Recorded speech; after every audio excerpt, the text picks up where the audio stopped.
Okay, my One Punch Man fans, I swear I did not forget you guys. Things got crazy yesterday, like crazy to the point where like my entire sleep schedule has been completely fucked and I'm just barely hanging on by a thread today. I kind of feel like I was going to make a horrible joke. I was going to be like, I kind of feel like Genos today. But then I thought that's probably too soon. That's probably not appropriate to say. Anyways, yesterday, I was working on this video all day long. I finally got it finished. I was going to upload it today, actually. But then last night, the Berserk chapters dropped, translated. So obviously I had to jump on that. So in the meantime of working on this like really long video that's going to come out tomorrow and doing the Berserk chapters, I did not have a chance whatsoever to read the One Punch Man chapter until today.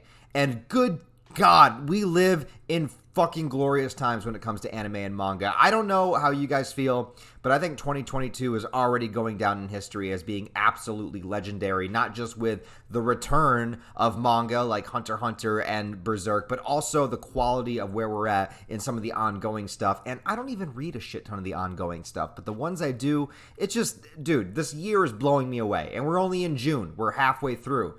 This chapter of One Punch Man was probably one of the most entertaining and satisfying chapters that I've read throughout its entire run. Now, long story short, I binged the entirety of One Punch Man at the end of last year, so I've only just recently caught up and been reading chapter to chapter as they come out, basically throughout this year of 2022. So I haven't been on this ride quite as long as some of you have, but I definitely felt the intensity and the impact of this chapter and all of the things that it could mean going forward. Seeing Garou, who has become my favorite character of the entire series, fully bask and embrace this gift that was given to him by this godlike creature, which I would still love for it to expand upon, and I'm sure we'll get to learn more about that moving forward. And I think that a lot of that has to do also with the Blast character, who shows up in this chapter and throws down with Garou. I was not expecting that because Blast has obviously been kept out of the manga for a really, really long time. He was finally introduced, in canon not too long ago, and he seems to be too busy dealing with sort of cosmic threats that he doesn't really need to deal with the stuff that's happening on Earth. There are bigger things that are happening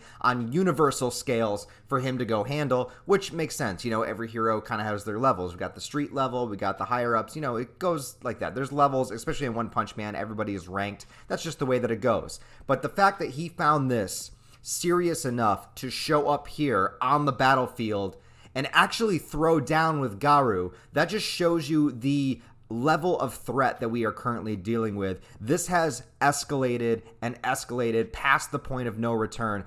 And I love how it has gone as deeply as it has because of Garou's character and the fact that in the beginning, he was just sort of this minor threat, and then he was this wild card, not on the hero side, not on the monster side, and he has just been slowly building to this point. I talked about it in my last chapter review, how wonderful the journey and the character progression of Garou has been to get to this point, and now we're literally at a point where the number one hero, Blast, is actually here treating him as a legitimate threat, and we actually get to see him fight.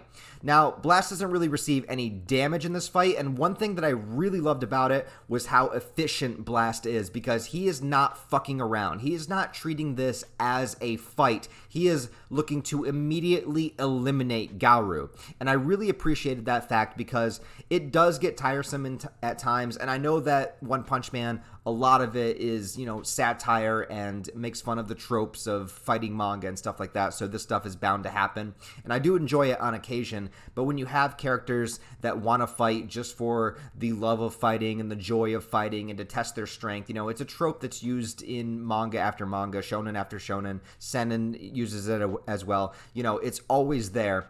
So that's why I love when manga in particular, in any storytelling that comes from Japan, when they throw a character in that does not give a fuck about any of that and just wants to eliminate the threat. This is why I love Future Trunks from Dragon Ball Z, and this is one thing that's really leading me to love the Blast character as well, because he gets down there, he's like, nope, not allowing this to happen, claps his hand together, gives him the whole like Full Metal Alchemist, bam, and then sends off these sort of portals or sort of rifts in dimensions. I'm not really sure exactly how his power works. Maybe somebody can explain it better to me in the comments below, somebody that's a little bit more aware of the lore of One Punch Man. But So he creates these sort of portals, and I love what he does where he connects them to the point where he has Garou basically like going in between portal to portal, and he makes them kind of collapse upon themselves to the point where like he's basically trying to like crush Garou within himself, like basically kind of like sandwich him. He's traveling back and forth between these two portals, move the two portals closer together,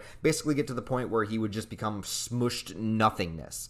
But somehow Garou gets out of this unscathed and is still coming forward. So again, Blast comes in, treats him as a legitimate threat, tries to eliminate him as quickly as possible, and Garou still goes forward than that. And to the point where like Garou doesn't even look at Blast like his ultimate enemy, because he knows obviously that Saitama is still around. And then there's the moment where Genos flies in recklessly, as he always does, seemingly not learning any of his lessons that he's learned throughout the course of the manga. I mean, when Genos is first introduced, he pretty much could be the main character of his own series, of his own manga. You know, he's this person with these sort of a strange past, trying to get stronger, trying to learn techniques, finds a mentor character. Like, he is that guy. And in this moment, Garou is aware of his relation to Saitama. And then he just grabs Genos like it's nothing and rips right through his chest. Now, Genos has been destroyed and ripped apart many times. He's gotten more damage than pretty much any character in One Punch Man. However, what solidifies this as being more serious and an actual death of Genos, assumingly, is that his core was ripped out, basically representing his internal life, his heart, right? And his core was thrown to Saitama. Saitama lands back down. And the interesting thing here about Saitama's reaction that I really enjoyed was that throughout the entirety of this manga so far, because of Saitama's power and because he is the One Punch Man and because he is universally broken within this world and can just defeat anybody in one punch, right? We don't really see him go through too many waves of emotion. He's pretty stagnant. And it's pretty much because the other characters are the ones that are going through this intense development, while Saitama stays relatively the same. There are some manga where you can do that, where you could have your main character just basically be stagnant, only have little rises, little falls. You know, he gets a little bit pissed here, or he gets a little bit kind of annoyed here, but he never really has like a character development moment other than his origin story where he was saying how hard he trained in order to try to become a superhero in the first place. That's really the only occasion we've ever seen, which is in the very beginning of the story, of how he went from being just a regular guy to doing all of his push-ups, squats, and sit-ups to becoming Saitama, the One Punch Man that we know. And beyond that, it's been him sort of interacting within this world where everyone is changing and evolving and battling and stuff like that. And there's just this beacon, this monolith of Saitama. But I like this sort of inner dialogue that he has when he lands, where, you know, he's recounting other moments and characters saying that he always just shows up right on time, right? There's that moment with King with the centipede. He shows up right on time. He's saved Genos before. You know, he sort of is that, what is it? Deus Ex Machina, right? That's the term you give to an instant solution in a story. That's Saitama. It's an instant solution. You know, you can just defeat everything, bam, done. Situation's over. But that's because he always shows up at the right time, and then he's always there. He's always available. And in this moment, he's too late, and Genos pays the price for it.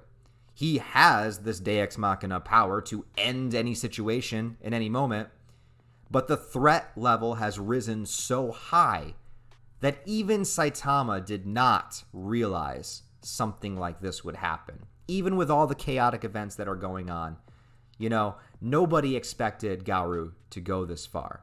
Which is great for Garou's character because he is that outcast, underrated person that had to constantly prove himself. But he delved into darkness to do it.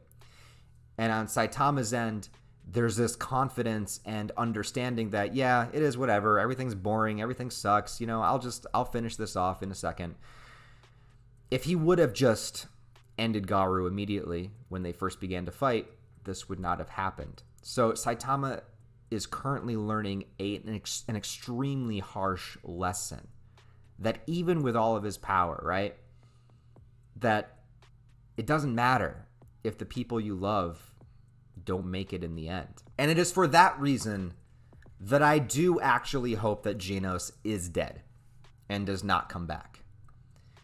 I know, again, I've said it before, I know that One Punch Man is a little bit more of a satirical manga. I know that it's full of humor, but I do like my dark, serious moments in stories. Obviously, if you know me, you know my favorite mangas, they're all pretty damn dark.